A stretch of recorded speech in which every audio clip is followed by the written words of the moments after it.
কার ঈমান আছে কার ঈমান নাই আল্লাহ জানে। আরে আল্লাহ তো কোরআনে জানিয়ে দিয়েছে, দেখায় বলছে ও পাপী ঠিকই কিন্তু বেঈমান নয়। আজকে অনেকে বলছে কে জান্নাত যাবে কে জাহান্নামে যাবে জানে না। নজরে যেমন মমতা ব্যানার্জি, এ তো এজিদের কাজ করছে। প্রতিটা কারবালার পরেই ইনসাফ, ইনসানিয়াত নাই, সত্য, মানবতা, প্রেম, ভালোবাসা, মানুষের অধিকার জিন্দা হয়। এখন আমি একজন উলামা হিসাবে আমাকে দওরা হাদিস বা এমএম আমি করেছি। আমাকে আল্লাহ যতটুকু জ্ঞান দিয়েছে, শিরকের ব্যাপারে ইসলাম খুব কঠোর।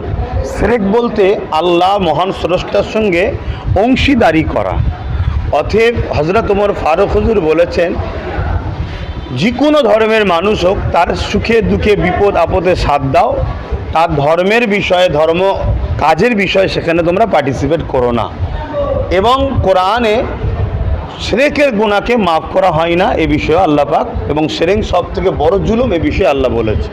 এবার চলে আসুন, কোনো উলামা যদি অন্যায়কে সাপোর্ট করে, কোনো উলামা যদি অন্যায়কে সাপোর্ট করে, রাসূল পাক সাল্লাল্লাহু আলাইহি ওয়াসাল্লামের হাদিস অনুযায়ী আখিরি জামানায় সবথেকে নিকৃষ্ট হবে একদল উলামা, যারা এই জমিনের ওপরে আসমানের নিচে সবথেকে নিকৃষ্ট, চতুষ্পদ জন্তুর থেকেও নিকৃষ্ট হবে একদল উলামা। তারা অন্যায়কে সাপোর্ট করবে। এবার অন্যায়কে সাপোর্ট যারা করে তাদের ঈমান থাকে না। এবার অন্যায়ের দুটো কোয়ালিটি হয়, একটা হলো নিজের জীবনের পাপ অন্যায় গুনাহ, আরেকটা হলো ধর্মের ক্ষতি। অতএব শিরকের মতো এরকম অন্যায়কারীকে কেউ যদি বাহবা দিয়ে বলে ও ঠিক আছে, ও পারফেক্ট, ও অন্যায় করেনি, তাহলে জেনে নিতে হবে তার মধ্যে ঈমান নাই। অতএব যার মধ্যে ঈমান নাই তার পিছনে কখনো ইসলাম শরিয়ত নামাজ হতে পারে না। এবারে অনেকে বলবে কার ঈমান আছে কার ঈমান নাই আল্লাহ জানে। আরে আল্লাহ তো কোরআনে জানিয়ে দিয়েছে, যদি কেউ অন্যায় করার পরে তাকে যদি বলা হয় যে তুমি অন্যায় করছো, সে যদি বলে বেশি কথা বলবি নি, রাসূল বলছে তার মধ্যে ঈমান নাই। আর কেউ অন্যায় করছে, তাকে যদি বলা হয় অন্যায় করছে, সে বলছে হ্যাঁ ভাই আমার অন্যায় হয়ে গেছে, এই নমনীয়টা যদি দেখায়, বলছে ও পাপী ঠিকই কিন্তু বেঈমান নয়। তাহলে এগুলো তো নমুনা, এগুলো তো কোরআন হাদিসের থেকেই আল্লাহ আমাদেরকে জানিয়েছে, রসুল আমাদেরকে জানিয়েছে। কিন্তু দুঃখের বিষয়, ইতিহাস বলছে যুগে যুগে বড় বড় শাসকদের একদল উলামারা দালালি করেছে। আপনাদের মাধ্যমে আমি জানাই সমাজকে, হযরতে ইমামে হোসাইন পাক আলাইহিমুসসালাম রাদিয়াল্লাহু তাআলা আন, তিনার মতো পবিত্র পৃথিবীতে কে আছে? তিনি জান্নাতি যুবকদের সর্দার। আজকে অনেকে বলছে কে জান্নাত যাবে কে জাহান্নামে যাবে জানে না। রসুল ছোটবেলায় হাসান হোসাইনকে বলে দিয়েছে ইনারা হলো জান্নাতি যুবকদের সর্দার হবে। তাহলে রসুল জানে না? অতএব এরা আমার উপরে রাগ মিটাতে যে এদের যে কি ক্ষতি হচ্ছে এরা বুঝতে পারছে না। দ্বিতীয় নম্বর কথা, ইমাম হোসাইন পাক হুজুর যখন কারবালায় গেলেন, তখন ওনার বিরুদ্ধে 13,000 আলেম ওলামা হাফেজ এজিদের পক্ষে অস্ত্র ধরেছিল। তার মধ্যে 7,000 হাফেজ ছিলেন, 3,000 মুফতি ছিলেন, 3,000 আলেম ছিলেন।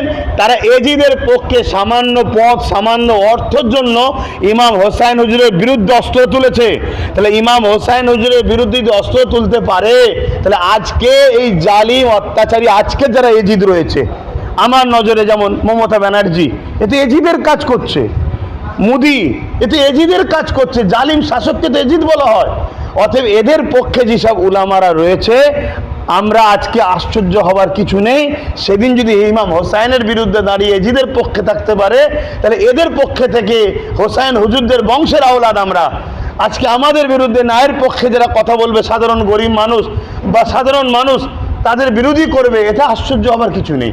তবে আমরা এতটুকু জানি, কারবালা হয়েছে, হচ্ছে, হবে। প্রতিটা কারবালার পরেই ইনসাফ, ইনসানিয়াত নাই, সত্য, মানবতা, প্রেম, ভালোবাসা, মানুষের অধিকার জিন্দা হয়। আমরা ইসলাম বলতে একটা ধর্ম মনে করি শুধু।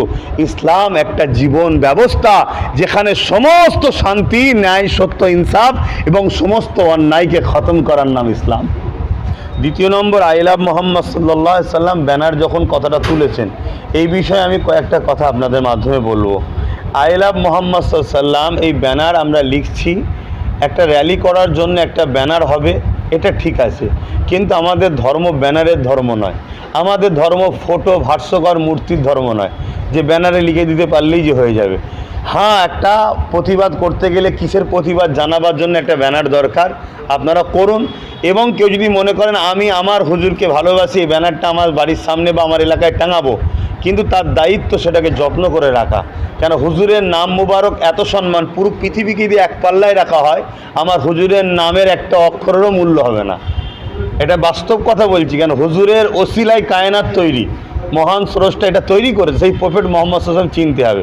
দ্বিতীয় নম্বর কথা, আজকে রাজ্য সরকার কার ইশারায় চলে? আরএসএসের ইশারায়।